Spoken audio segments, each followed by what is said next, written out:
Awesome. I'm going to spotlight Miss Tamara so that we can all see her. You look gorgeous today. Thank you so much for being with us today. And welcome once again, everyone. I just wanted to say again under recording that you're very welcome to the webinar.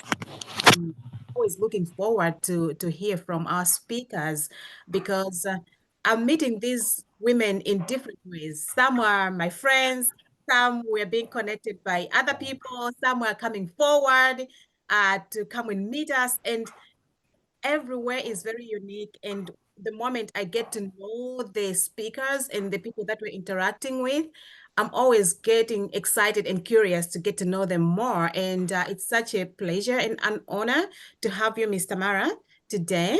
I just wanted to share a little bit more of my personal interaction with you, that when we met first and we had that conversation, I had assumed, the assumption will kill us.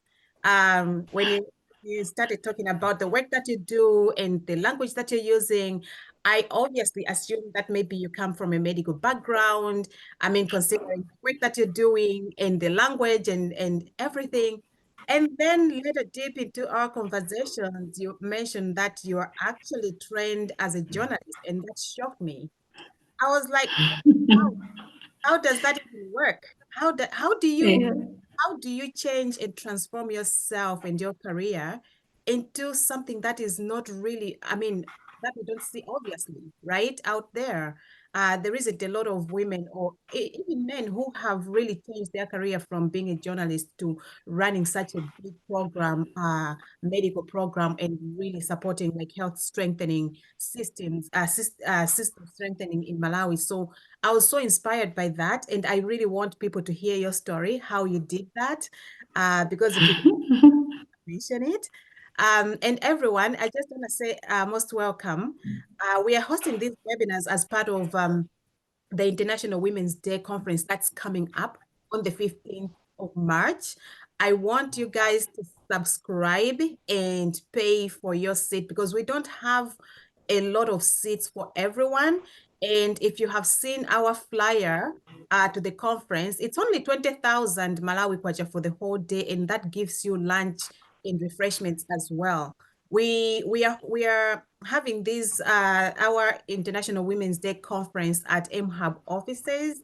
If you've been to MHub offices in Area 15, it's not a big space. So we really have limited spaces available for people because 20,000 is really affordable. And so many people are paying. I want you guys to pay and secure your seat. If you think that, oh, it's going to be a Friday, I won't be there, I can assure you that everyone in the office would like to give you that opportunity. You don't want to miss that. There's going to be tons of speakers that are coming, and not just to motivate or inspire us, but really to give us practical tools on how we can be self-reliant when it comes to money-making advice and activities. So we have invited banks, financial institutions like Old Mutual, and entities that oversee registrations, because we want to hear as women, what can we do to get in there? What can we do to build a sustainable business? What can we do to grow our careers? So we've invited a panel of powerful female CEOs that are going to come to talk to us how they have grown their career from an ordinary girl into becoming a very powerful CEO running businesses in Malawi. So I don't want you to miss on that because that will be one-time opportunity. We are not recording that. So it's going to be live and personal. If you miss it, you miss it. The other thing is that there's going to be a lot of giveaways. So we are preparing wonderful, amazing, exciting prizes for you and your kiddies. So please, by virtue of you signing up for the conference, you already automatically get into a raffle, and then you draw it on that day. So I just want to encourage everyone, call a friend, tell a friend, bring a friend, and 20,000 is not a lot. Come and join us for a full day packed with wisdom and inspiration. And also, I think for me, when I look at these webinars, we're inviting people that you will not be able to interact with normally. these people, like I said, they are busy. Tamara is busy. The women that we're inviting to the conference are powerful women, very busy people. They're always traveling and hosting meetings and running programs. We can't really have access to them, but on this day you will have a direct interaction. You'll be able to ask them all the questions that you've wanted to ask them in terms of growing your career, but also being inspired to do business and other things in relation to money making or work creation. So I'm really excited. Back to today. Miss Tamara, I want you to introduce yourselves to people. I know that on our social media pages we introduced you, but I want people to hear from you. Who are you? Where are you coming from? What do you do? And I just want you to share all those pieces with our audience today. And up to that far, I will keep quiet and listen to you. Thank you so much, Togo. Please confirm if you can hear me very well. Absolutely, you're so clear. All right, thank you so much. So it's such a pleasure to be hosted on this webinar. I mean, when I look at the previous speakers and then I've been slotted in this, I think it's a big deal for me. So I'm so excited about this. My name is Tamara. I currently work as program director, specifically for infectious diseases at Clinton Health Access Initiative. So basically, it's a fancy title, but basically what I do is I work with the Ministry of Health, the Malawi government, more or less like a middleman to help them access optimized treatment, diagnostic equipment at affordable pricing for the low and middle income countries. So we also support in building systems that make it effective for the delivery of such products and medicines and equipment. So, for example, you would recall there was a time when people were saying, "Oh, these ARVs are making people, they're deforming the shapes of people." So part of the work that we do at Chai is to look at the international market, what optimized treatment regimens are available that could be also accessed in this part of the world. And then as a market player, negotiating pricing and what other dynamics could be put into the market mix so that prices are reduced for our governments to be able to afford and procure those commodities. So yeah, that's the work that we do basically. And I lead a team of very experienced people who do the actual work. I'm just there to to listen and guide where necessary. But they do much of the work. So where I'm coming from, interestingly, Togo already started to mention, I'm not trained as a nurse, neither do I have a sciences degree. So I actually have a first degree in journalism, which I got at the Polytechnic. I've seen on the participants list, I think it feels like family, it feels like home. There are a couple of people that I know that are also listening to this. So I have a first degree in journalism. And when I got selected to do journalism, I think you may recall, you may all know that in this part of the world, in Malawi, you don't really get a chance to, follow your dreams or to choose the course that you want. It's actually a blessing that you've been selected in these so-called big institutions. But what exactly you're going to do there, it's many times it's out of your control. So I was selected, but throughout that journey, I never felt like I would actually do journalism. There are some people in my class who were so passionate. They're still passionate about journalism, and they're in the industry doing great things there. But for me, I felt like I could do something else that I was so interested in, but I didn't know what that was. So after I finished my college, I started looking for any other job because one thing that I believe in is I have to find a means of survival, and then passion will come later. So I found a job. My very first job I remember was to work as a marketing person in a printing company.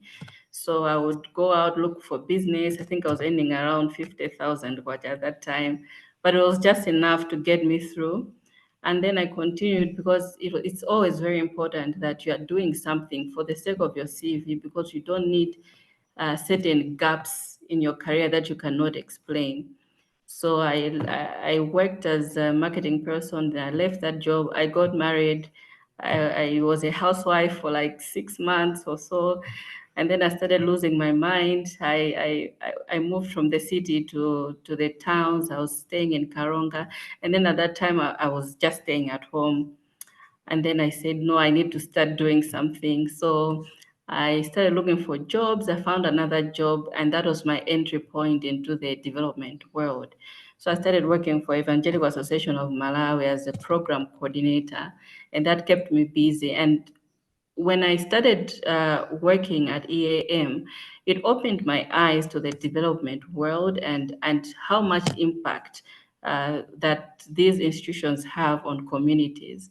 So through that job, because now I had something on my CV, I think it also gave me a chance to get another job at PSI. And I think much of my career growth, I would attribute it to my years that I spent working at Population Services International. So I joined PSI at an entry level position because I just wanted that exposure in an international NGO that I would probably grow in it. So when I joined PSI, it was a very small position. I remember the minimum requirement for that role when I looked at the job description was an MSCE, but I had a bachelor's degree at the time. So I joined, I worked, the pay was not good. I was young, I was growing, I made so many mistakes. I got myself involved in office politics, office gossips, and all those things. And I had to learn and grow along the way. So I'm grateful for the opportunity that PSI accorded me, and I started growing and rising within the organization. One thing that always pushed me, I was always hungry for more. So I always wanted to learn. I was not satisfied with my level, and I said, what will it take for me to get a promotion? So I joined as an officer, and my next goal was to be a coordinator. So I started looking at, well, I think I have what it takes. It's just that my entry point was not very good. So how do I attach myself to grow along the ladders? And so I got connected to, I think I got transferred to another district, to Blantyre. And then when I went to Blantyre, I got connected to one of the leaders at that time who was just out of keen interest, asked me, what do you do? What's your role? And then I started explaining, and she said, oh, okay. Can you help me with these duties? She had a couple of things that she needed help with. I was like, sure, I have time, because at that time I had a lot of time. So I used to help her. Oh, okay. And then I would advise, oh, for this report, I think it would be great if you arranged it this way. So she identified my skill, and then she asked me, what did you do? And then I told her I have a bachelor's degree. She couldn't believe it. You have a bachelor's degree and yet you are working at this level? I said, yes. And then she said, oh, okay. Then there was an opening, and then she approached me. I think you can do this. Then I moved now to a coordinator role, and then I kept on moving like that. So I remember the time I was promoted to be a coordinator. 2 months later, I saw a role. They were advertising for a certain position for a manager, and I looked at the position and I knew that I can do this, but I've just been promoted. Am I not asking for too much? and and for some reason, I just gained the courage. I knocked on her door, the head of the department at the time, and I told her, I've seen this position. I've seen what the kind of person you're looking for, and I know that I can do this. I know you have just promoted me. I'm not ungrateful. I'm grateful for this promotion, but I think I can do this. And she was like, you know what? You are right. You have just been promoted. It would be so difficult, to move you from this position to the next in just this space. How do you even justify that? So we will continue to advertise for this role. So they advertised it. It was a manager position. They interviewed, I think they did 3 rounds of interviews. They could not get the person. And then I think a few months later, or 2 months later, if not a month later, she calls me and says, you know what? I want to bet on you, but I know you can do it, but I want you to deliver. And then they gave me the promotion. Now it's like I moved from coordinator to manager within a space of like 3 months. And so I stayed, and that's how I kept on moving. And I gained a lot of experience in the field. I've worked in HIV prevention, treatment, the VMMC program, and so many other things. So it has been that kind of an experience. So when I looked at my first degree and the experience that I had been gaining along the way through employment, I realized that my passion is in the field of public health program implementation. But my first degree is not doing me any justice, because if I want to move for a better position, um, I would probably not get it, because everyone would start looking. Oh, she's not a public health uh, graduate, or she's not a nursing graduate. What can I do? And so I started to frame my profile in the line of an expert in program management. And so I went ahead and started looking for courses for program management, and I did an advanced diploma in project management with the ICM, International, what. I keep on forgetting this qualification. Sometimes I don't know why. But yeah, so it really mattered a big deal, because it's now started cementing my experience. And then all of a sudden my first degree did not matter anymore. And then I saw a course at Polytechnic, a master's program for masters in health and behavior change communication, and I enrolled in that program. And then having that, it also kind of cemented my first degree, my experience, as well as that master's program in the advanced diploma. So I kept on upgrading and looking at how can I solidify my space? How can I solidify my role? And so by the time that I was moving to Clinton Health Access Initiative, when I was actually interviewed for when I was applying, I looked at the role and I said, "But this is something that I can do." But then again, at the back of my mind, I kept hearing, but Tamara, you're just a journalist. But then I knew that, I can do this. I looked at my current role at the place where I was working in, and I felt like I had outgrown my position, and there was no way I was going to go any further, because or else it's either someone has to resign or someone has to die, God forbid. And so I said, the only thing that I need to do is start looking for opportunities elsewhere.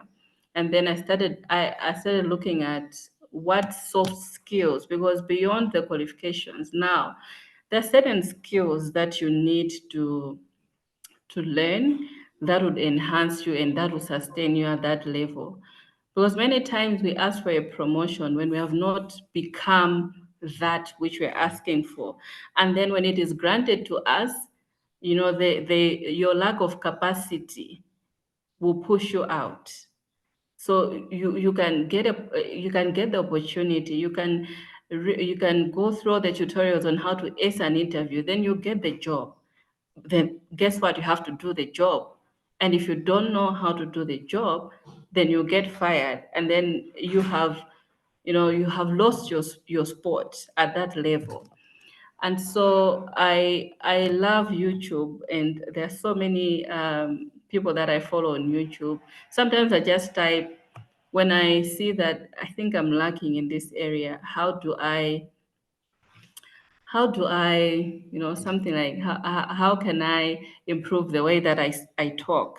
Because I'm a slow speaker, I've been given this feedback a number of times, and I started to see, okay, how can I improve my communication skills? And so I would type on YouTube, how can I have an executive presence? Because if you're going into the C-suite, if you're going into the level of director, there's a certain language that you need to speak. There's a certain way that you carry yourself. There's certain things that you can say and you cannot say to gain that respect around you. So I started listening to such kind of things. And when I was moving into this role, I was moving at a time when I felt those things that I had been listening to have now become a part of me, and it was so easy to maintain my space. Let me pause there for now. Yeah, awesome, awesome, awesome. Thank you. My goodness, you've touched on so many interesting things in my perspective. One of the things that you've touched on is as women, sometimes we doubt ourselves. Yes, there is work that needs to be done, but I think sometimes we undermine ourselves and we lose opportunities in that way. And so there is need for us to build that confidence, but also you've mentioned and pointed out that for us to build that confidence, we need to be doing something because sometimes, yes, the lack of confidence says a lot about our capabilities. And so we need to learn to teach and to train ourselves to be somewhere. I wanted to ask you a question in terms of like you've mentioned about there was a time you realized that you've outgrown your work environment and you're like, I'm not going anywhere. Can you just share with us briefly, like how did that feel like for you? So it feels like frustration in many cases, and if you're not careful, you it can also feel like pride, because if your job gets you to a point where it's no longer challenging, you can do it in your sleep, then you have outgrown that place. You need to move. I Yeah, think your job needs to get to a point where every time you don't have to take it for granted. You have to keep on studying and improving yourself. And how can I do this better? So I was at that place where, even if I don't do any personal development, I can still do this job. I can do it in my sleep. yeah. And you look at the quality of decisions that you're asked to make, and you think these are minor things. I don't think I should be making these decisions. I should be making very big decisions. That's when you know that you have outgrown your environment. And when you start getting feedback that who does she think she is? Who do you think you are? You're not yet there. Can you tone it down? Then you know that you need to move. Absolutely. I think for me, I always say this that your body tells you when to move even before everything else confirms. You feel it in your spirit, you feel it in Yeah. your motivation, you feel it in the way you're being pushed here and there. You're like, you know what? I think I'm done here. I'm wrapping up.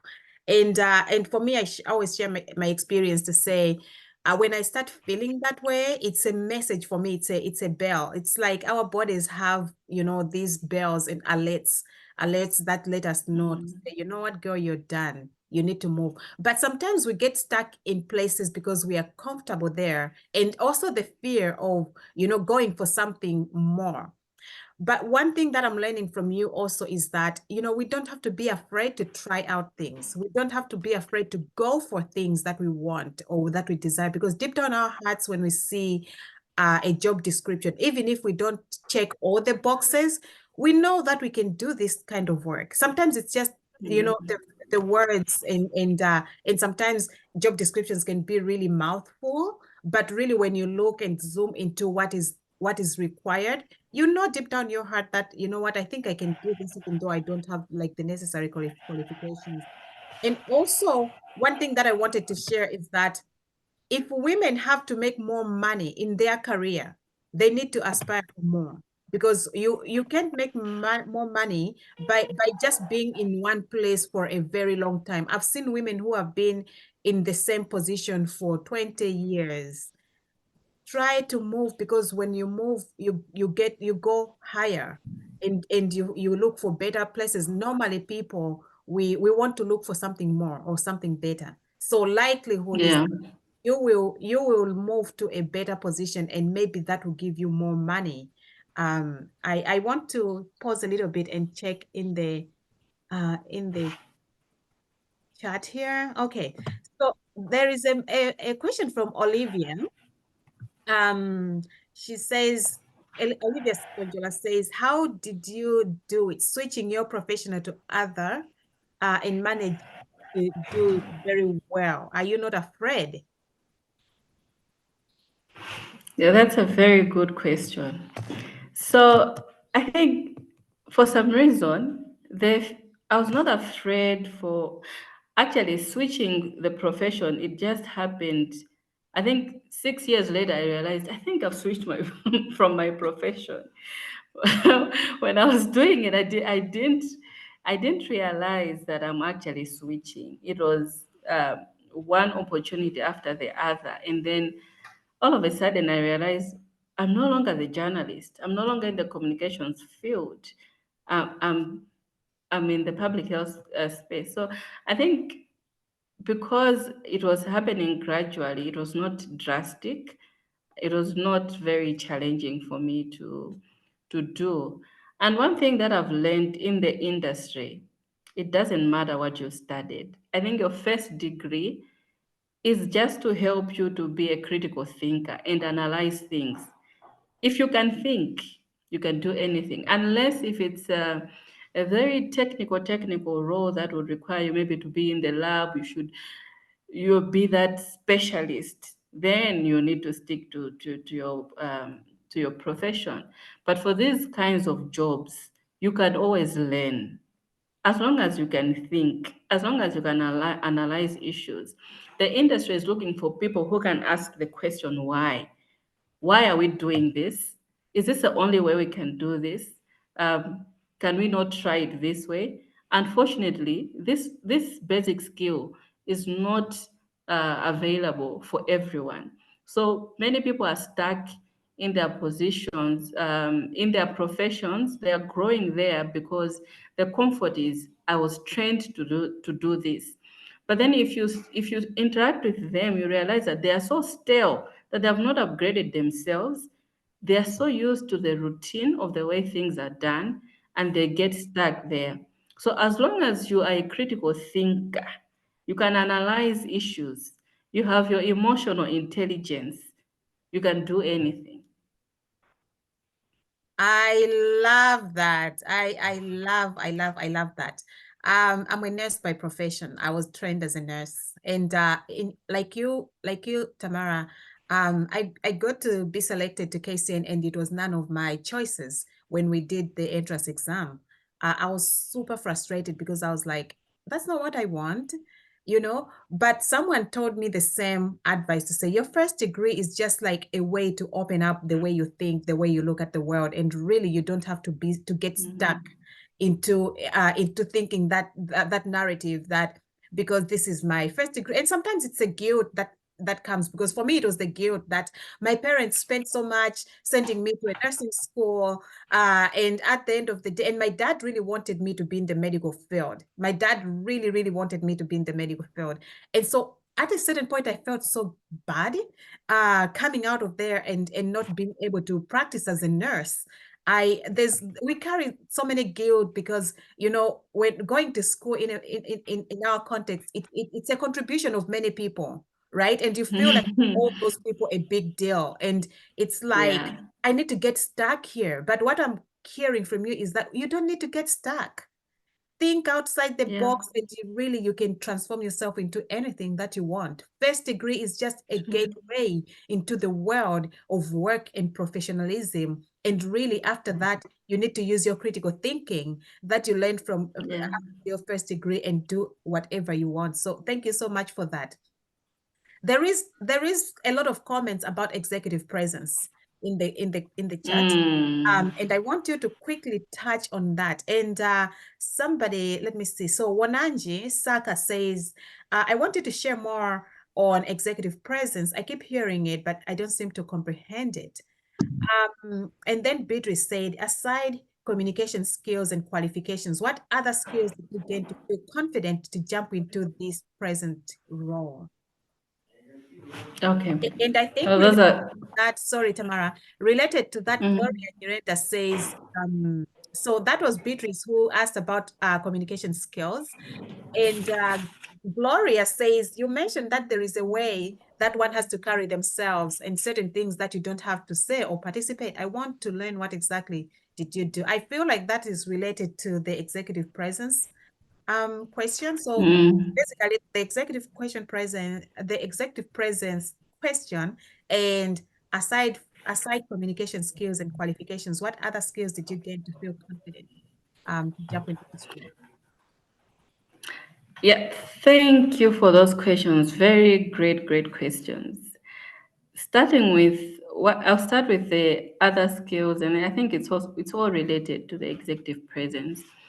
So communication skills are a big deal because for you to, even if you are participating in an interview, you need to communicate very well, know what to say and how to say it.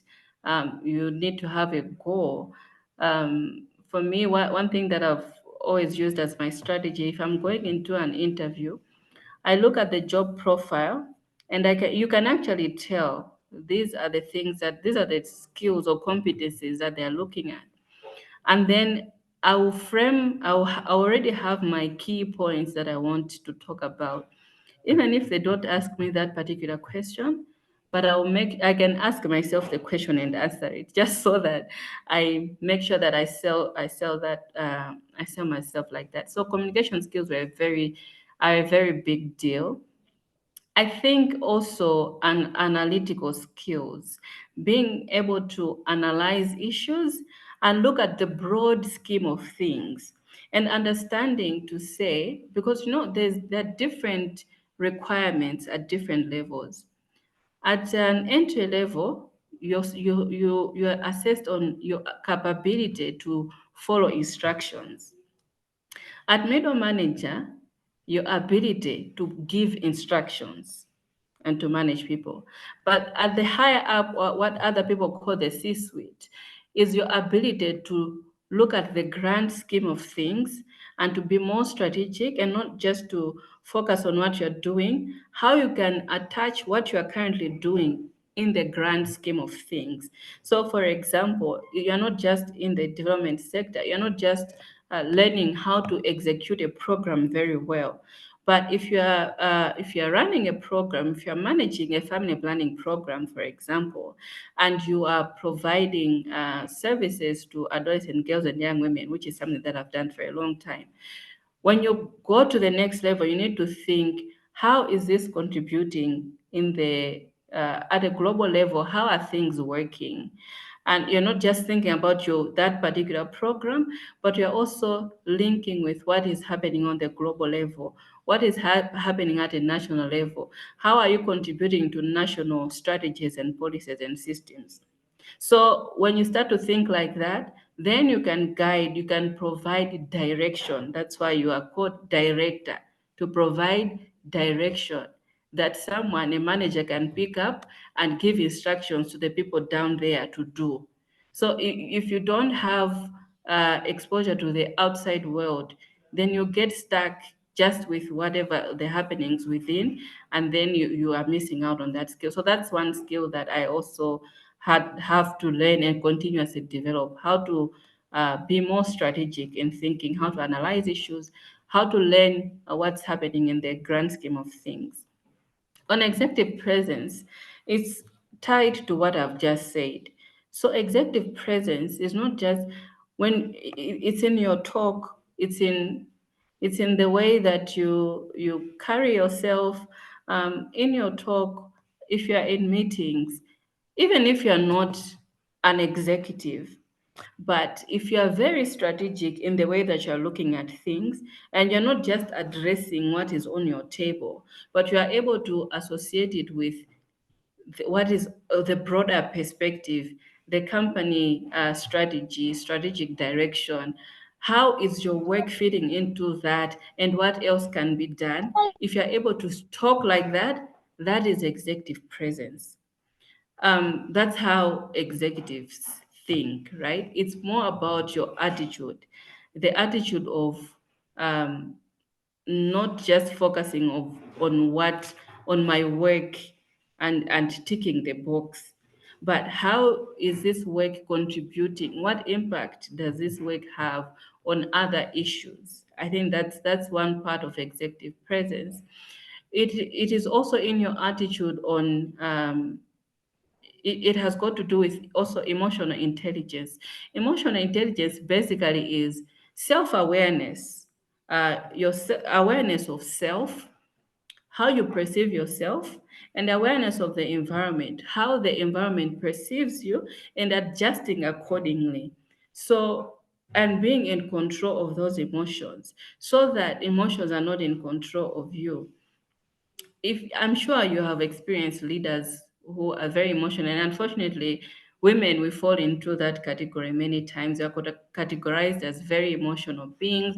We take things too personal, But if someone has executive presence, they are self-aware.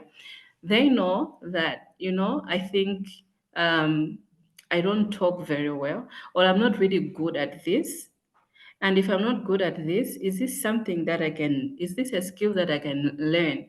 And if not, who has that skill that you can use? Being able to be transactional.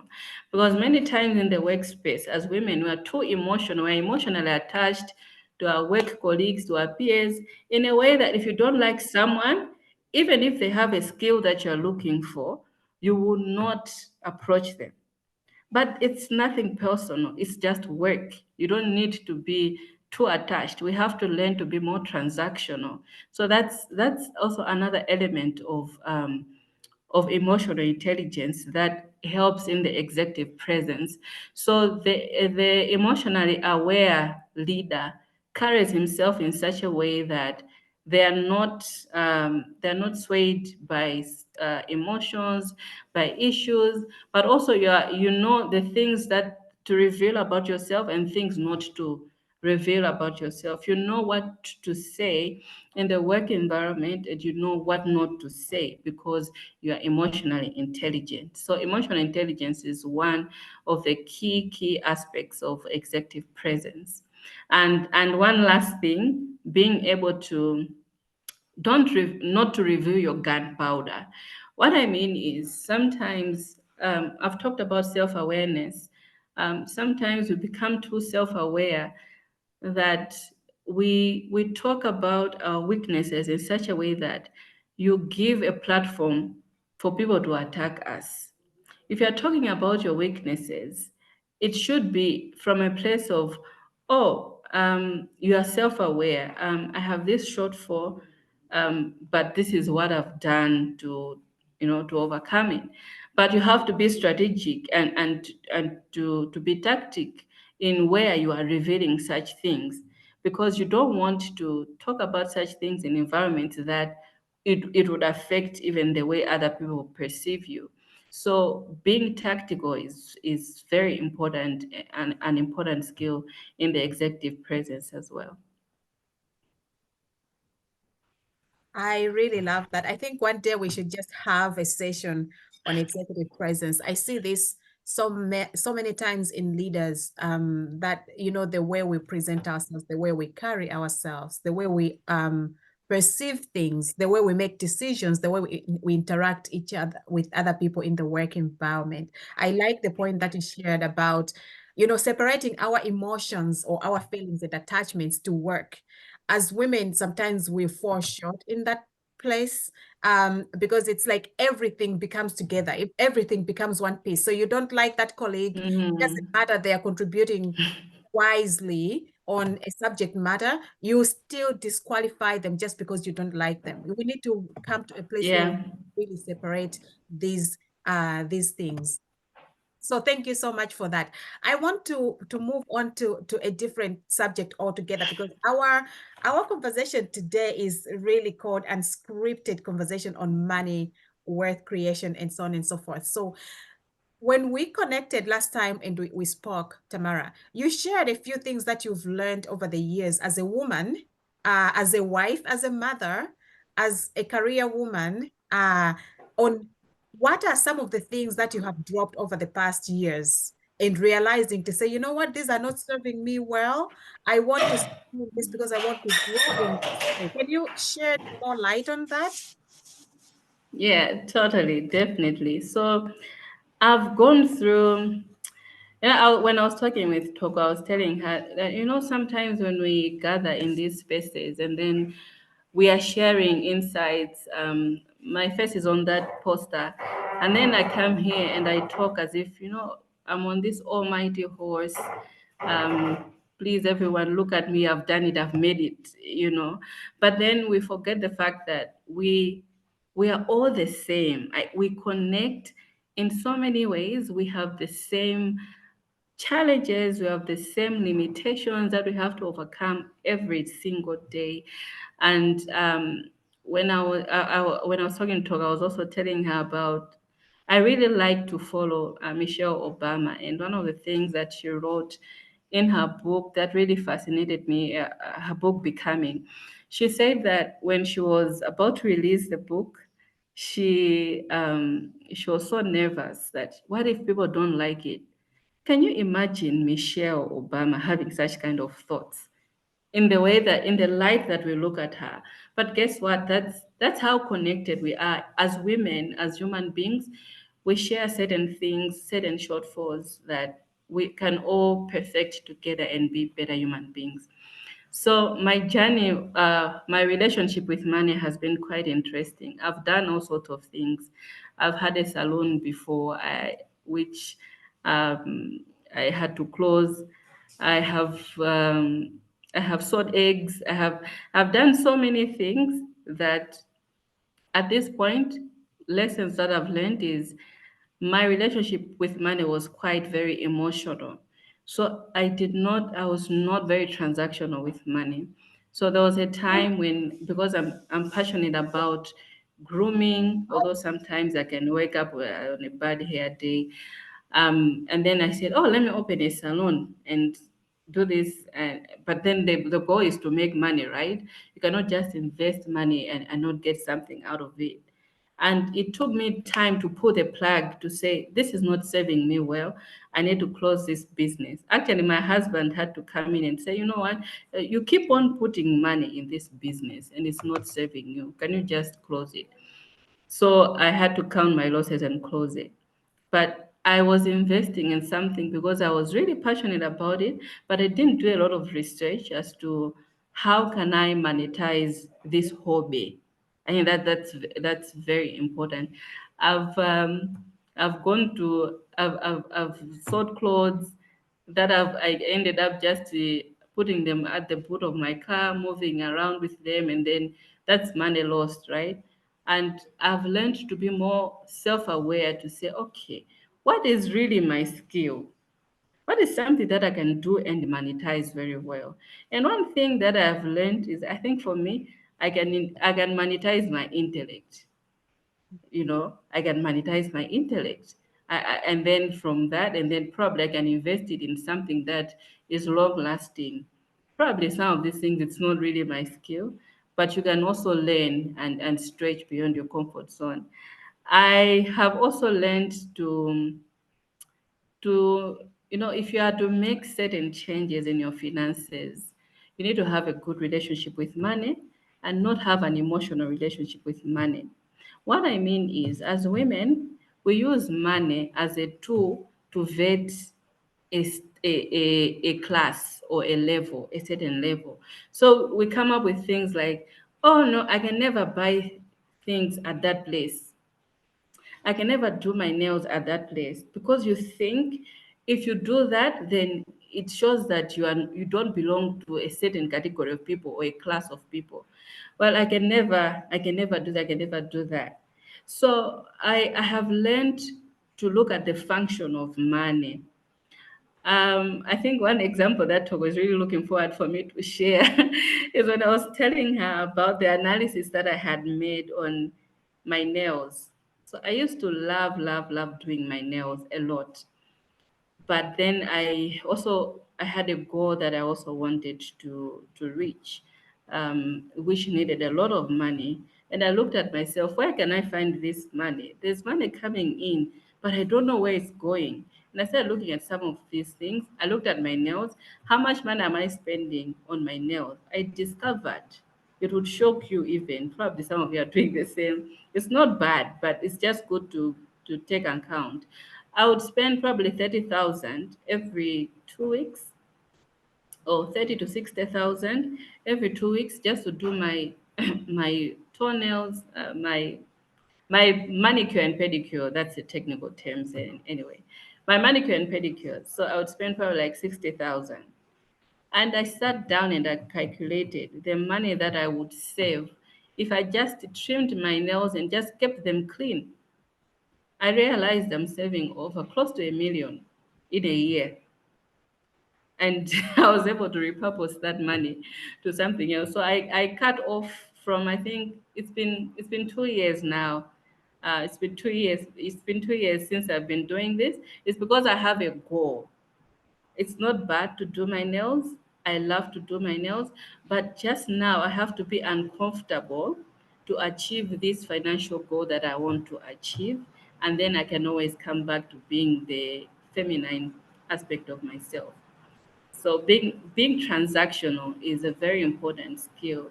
And even when it comes to clothes, I remember there was a time when I traveled to the UK. I wanted to buy clothes because here, timanyada kwambiri kumalawi kuno. I had these nice shops that I wanted to go into, and I was telling my sister-in-law. So my sister-in-law, just for the record, she's white. Okay, so I tell her I want to buy these things in these shops, and she says that's too expensive. Why are you going to those shops? I'll show you where to get clothes. She took me to charity shops in the UK. This is a white woman whom in this part of the world we regard them as, certain people who have money or they spend more. She took me to charity shops and I found the exact same things that I was looking for, the same quality that I was looking for. And I found it at a cheaper price, and I was able to save some money. But many times we are not open minded to that fact. We just go with a brand. We just go with a certain prestige that goes with spending money, when we should be thinking about how can I repurpose this money for to be to achieve my financial goals. I love that. I love that. I love that. We need to make sure that money is working for us. And sometimes Yeah. it's our emotions, like we our attachment to money is very emotional. And as a result, we end up, making unnecessary expenditures that we didn't need to make. I put in a comment to say sometimes as women, we use money to cover up for our insecurities. And so Mm, we are insecure in one way or the other. And every time we get money, we want to fill into that hole and to use that money mm, to fill into that hole. We need to come to a place where we start and begin to be authentic about money spending and really asking ourselves mm, positions to say, why am I doing what I'm doing? We work, mm-hmm, we work really hard because we want to get somewhere. But at the end of the day, we also, when we get there, we start to make that money. We end up using that money not for the actual purpose that we needed that money for. And so we see a lot of women who are hustlers on the market, and they're selling this and they're doing this, and 24/7 they're doing something money related activity, but you don't see them moving forward in their financial goals. And you wonder, girl, where is your money going? We need to come to a place. And I also mm, like what you shared, that you got to a place where you objectively asked yourself to say, is this really working? Because there are certain things that we do out of just being part of, to look like a woman who is in business or who is doing, a business transaction, right? And so we get mm. stuck in selling things or running a business that's not working for us. We're not even breaking even. And so we need to have those honest conversations with ourselves. I want to pause a little bit and see if we have any question in the comment in the chat, or if you have a comment, go ahead and just unmute and let us know. So there is a question from Nyengo Piri. I have a question. She says, um, I've heard a lot of times that when you go to expensive places, for example, to fix your hair or nails, sorry, that's where you meet influential people and better connections. How can one balance them to save up? Oh, that's interesting. Do you want to go for that, Tamara? Yes, yes, that's a very interesting question. Balancing up. I mean, the art of life is in that balance, right? But I think this is coming from a place of having a goal. So if you have a goal to say, for example, this year I want to grow my network, and these are some of the places that I want to go to grow my network, probably you need to be able to cost that up. You should be able to know how much money you need to spend on that objective of yours. I think many times, many people do not actually know how much money they need in their life to run from the first day of the month to the last day. That's where a budget becomes important. If it's fitting in your budget, you can do it. But if it's not fitting, you cannot stretch yourself. There are other ways you can build connections without you breaking the bank. So being able to cost to say, this is how much money I need for my hair. This is how much money I need for my children's school fees, rentals if you're renting, and just cost everything and see those figures staring right in front of you and put how much money am I expecting this month?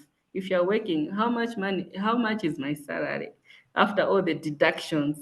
Is this equation balancing? And if it is not, then you make those adjustments. But if it is balancing, I mean, why not? Exactly. Andrea, I can see your hand, but I just wanted to say this, that when we talk about influential people, we need to categorize them, right? Are there influential people that are related to our career growth? And I think if it's career growth, we need to be objective and honest about it, to say you want to grow your career and really you want to go to an expensive salon to hoping that you meet someone who will help you to grow or advance your career. I think there is so many better ways you can do networking. Going to attending, meetings. I would rather invest in a conference, right? Like the one that we're having on the 15th, because then at that conference you meet a lot of influential people, like-minded people, and that's like a smart way of doing it.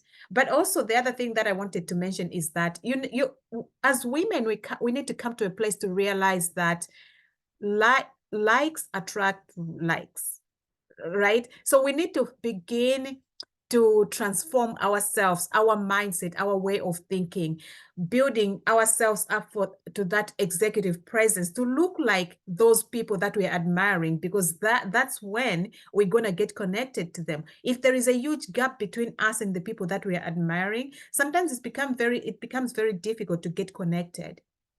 And we talked about it the other time that, the other way of doing it too is to finding someone whom you know is connected, right? And asking them to connect you to another person, right? So there is better ways, smarter ways of doing this.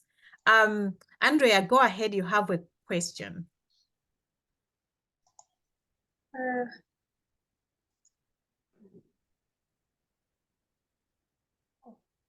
Hello, can you hear me? Yes, we can. Yes. You're muted.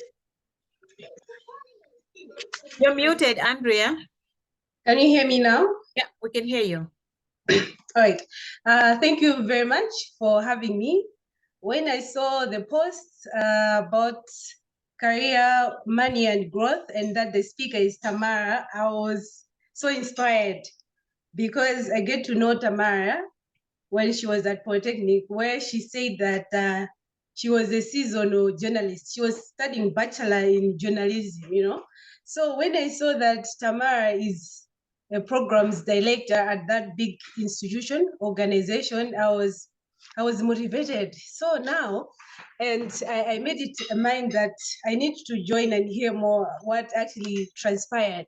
So Tamara, what actually happened for you to switch and to grow that much? And I mean, switching the profession, because I mean, a lot of people, or most of us, we can be afraid, I mean, to switch. And also the transition, I mean, to reach at this far. What actually happened? What transpired? And what measures or steps did you take? Thank you.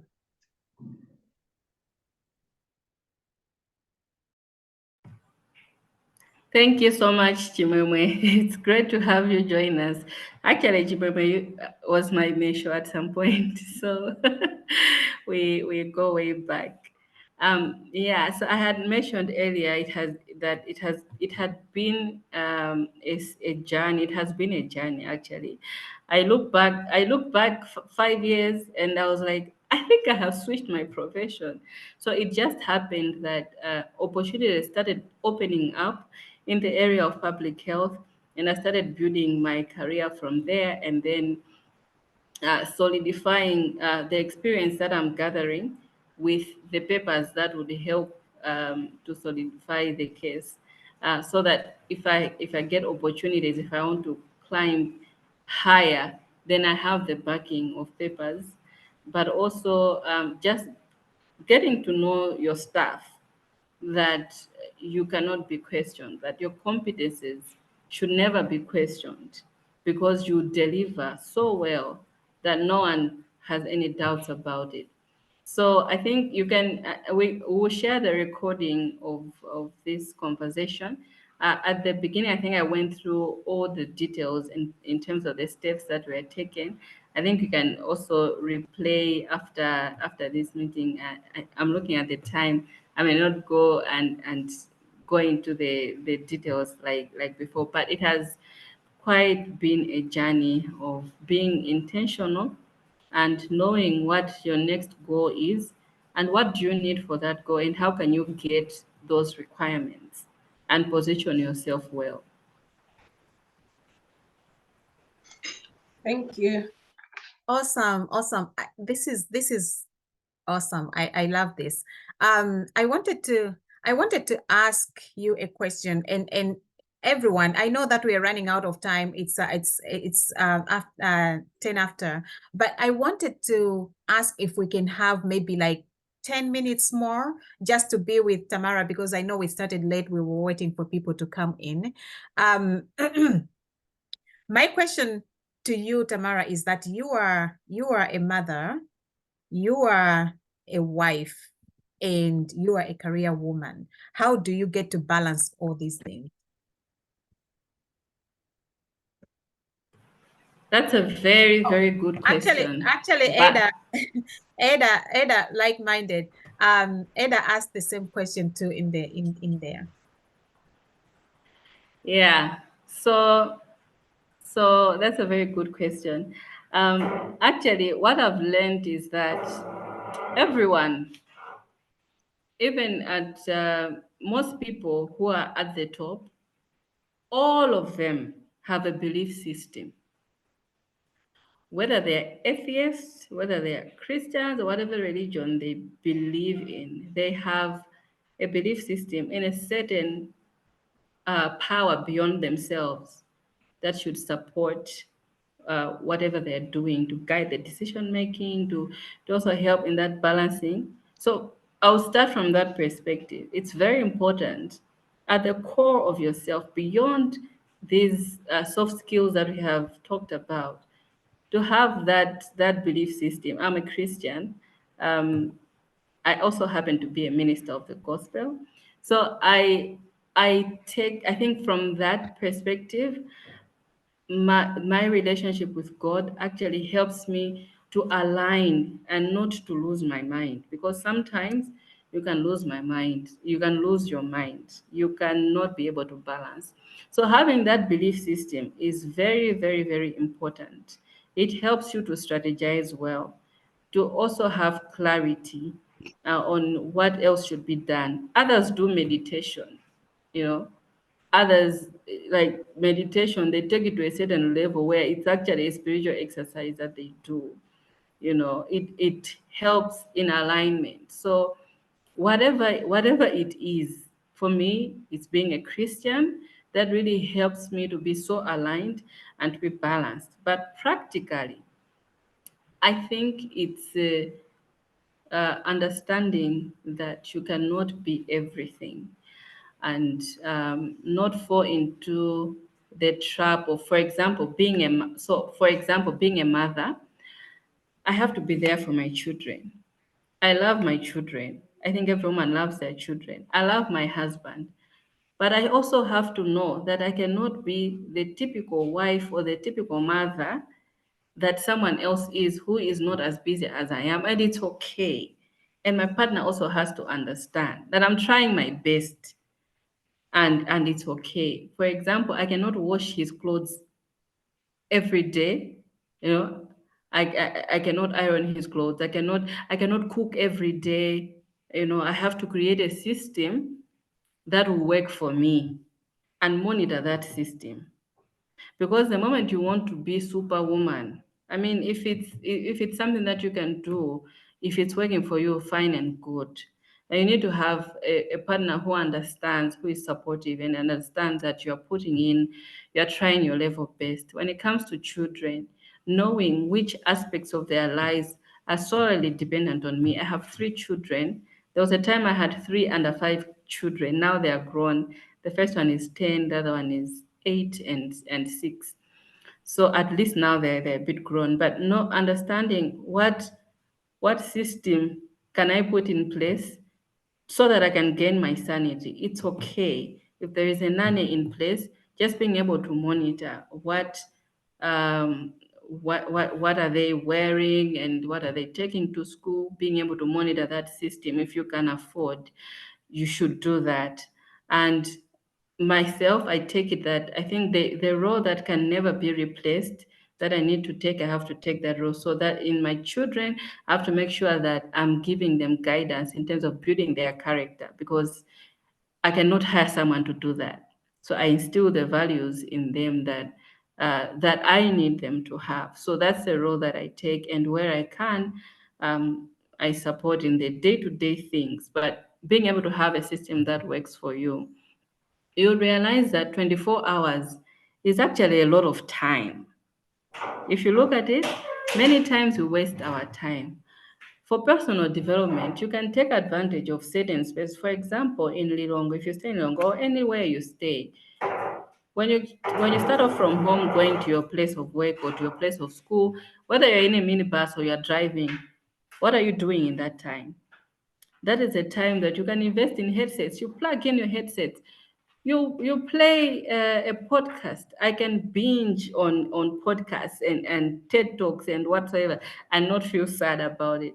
One thing that I can never do is binge on, anyway, I don't mean to be a killer of your joy, but that's what I mean. So if you look at your 24 hours, for example, you wake up at 5 o'clock in the morning. Let me just share with you my routine. It's not perfect, but I think it works for me. So I wake up at 5 o'clock. At our church, we have early seekers prayers. So we log into the prayers. We pray from 5 to 6. I've recently enrolled in a gym. So from 6 o'clock, I'm starting off, I'm going to the gym. I get there probably around 10 past 6. And then I work out. I'm back home by 6:45. 6:45 or 7 o'clock, because I start work at 8 o'clock. Then I take 10 minutes showering. I start off from my home around 20 past 7 or half 7. 8 o'clock, I'm in the office. The time that you are in the office, you discover that, especially here in Malawi, we're not paid by the hour. We waste too much time. You go say hi to this one, hi to that one, hi to that one. The time that you're actually sitting down to do your job, you've wasted 2 or 3 hours. But I get to work. Usually, I think the norm at my office is people gather in the kitchen at 8 o'clock. They are sharing tea and what. I usually don't have breakfast, so I just go and say hi to people. Hi, joke. How's your night? Blah blah blah. 10 minutes. I'm on my desk. I'm doing my work. If I get bored, suppose you cannot work. Then I have to find something interesting that I can do. In most offices, you have access to the internet. And if not, nowadays bundles are quite cheap than they used to be. You can log into something and then you are listening to something. You can listen to a teaching, you can listen to a TED talk, you can listen to a book as well. So you do that. 12 o'clock or 1 o'clock, I'm going to pick my kids. And then I use that time to bond and then ask them, oh, how was your day? What? We get home and then I go back to work, and that's how my day goes. But I think I just take advantage of certain pockets of spaces in the day to build myself and to listen to meaningful chats. If I want to laugh, I can watch some reels on Facebook. I laugh. I entertain myself, and then yeah, I think that's how practically how I end up balancing. I And love. lastly, sorry, Go before ahead. you go, I think um, so as you're progressing, I think as a married woman, you'd always uh, clash. You always face a certain clash at one point or the other, where at home you have a leader, but out there you are the leader, right? Or even if you're not the leader out there, but you're pushing, you think you want things to be done, and there are moments where there are two categories of spouses. There is one that will always try to pull you down to say, who do you think you are? Blah, blah, blah, blah, blah. And then they will always try to put some shorts. If you have an idea, say, okay, let's build a house. And then they're saying, no, this is not necessary, blah, blah, blah, blah, blah. They don't have the same, you don't share the same dreams or goals and visions. There are others, you share the same goals and dreams and visions, but I've actually come to find out that women are more intelligent than men. I'm sorry, the men on this call, but many times it's like that. And so for you to advance an agenda, it's always a problem, and that balance comes in. So one thing that I've learned is I think if it depends on the type of partner that you have. If your partner is understanding that you share the same goal, but it's just a matter of aligning the visions, you can always engage in a discussion. I think it's very important. But I wouldn't take it as an excuse to say I'm not rising, I'm not growing because I'm married. My husband does not let me, or my husband does not allow me to do these things. My mantra is, as a wife, no matter how good I am, there'll always be one day that I'll be rude and disrespectful. So I don't waste my disrespectfulness, if you know what I mean. So don't be disrespectful for petty things like, can you serve me this food? And then you're like, no, I don't want. No, serve the food. Collect you save up your opportunity to be disrespectful for meaningful things. Like he doesn't want us to build a house. You go ahead and you start building. That's how you use your openings Respect. or windows of being disrespectful as a woman. I love that. Tamara, you touched a very interesting subject to me that, when you're used to being a leader in the work environment and you're leading people, you're leading men, you're making big decisions, you're being strategic and all that. Sometimes it's very difficult to come back home and be a follower, right? Because there is a leader in the home who is your husband, and you need to do that. How have you managed that? I just wanted to quickly touch on that because it's a topic that I talk to women quite a lot, especially women in leadership when I'm doing executive coaching for women. We need to, as women who have been leaders for a long time, we become almost like masculine in our nature, in the way we approach things. We are very vocal. We want to advance, objectives and ideas, and sometimes we're like dominating, right? When we come in to the house, to the home, to our family home, we need to be clever enough to switch that and become the feminine, the way we should be. So how have you managed that? And also, when you answer that question, I just want you to share with us, what podcast do you like to watch, or to listen to? Which books are you reading? Which teachings do you read, so that maybe we can get inspired? Right. Thank you so much. That's a very good question. I'll try to answer it as quickly as I can. I think it's a tricky path, but it's not really difficult. Honestly, I don't think it's challenging because each place has got its own structure.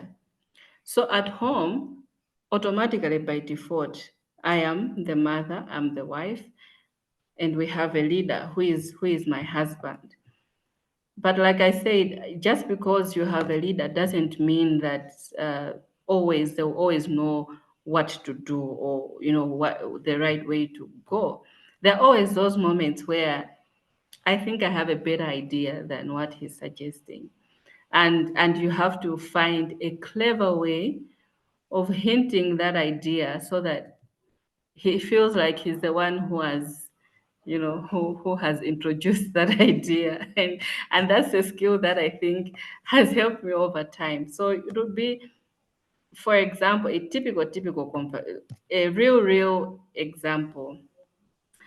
I remember, I think there was a time I found a plot somewhere someone was selling, and I really wanted us to get it, and that's a big decision to make for a family. I have the money in my account, but I cannot just go there and pay because there is structure in the home, and there's a way in which you manage finances in the home.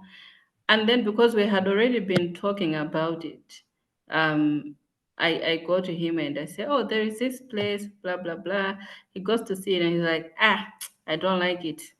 But then for me, I look at the place. I think in 2 years' time, it may not be as bad. I think we can still do something with this place, but then I don't want to impose. So you have to, so learning my partner on what are some of the things that can influence his decision making. I started a campaign. Oh, such and so actually bought land in this place. I've started building. Hey, this person also bought a land in this place. Hey, and then that one day, the next day, the following day, you're like, hey, those people they were calling me. They wanted us to confirm if we should buy. What do you think? Hey, but that place, I think plots are selling really fast. What should we do? And then, because they have influenced, I've done all this. He's like, you know what? I think that place it's a good location. Let's still go and what? And buy. So we go, we buy. But then it's not like you don't come in their face and say, so Maganiza, why are you not thinking like that? And it doesn't work. So just find a tactical way of, pushing your agenda. It doesn't matter who takes the credit. It doesn't matter who has initiated something or who's taking the credit. What matters is how you are both winning. I love that. The campaign part. I love it. I love it. So share with us what podcasts, which influential people do you follow on social media? What books, whatever. Let us know. Okay, so I follow, there's Simon Sinek. He's a great coach. There is this guy, he's got a very funny name, Vin. I'll share with you the full name, Vin something. He's an Asian guy. He's a communication person in The Magician, but he's a very great communication coach.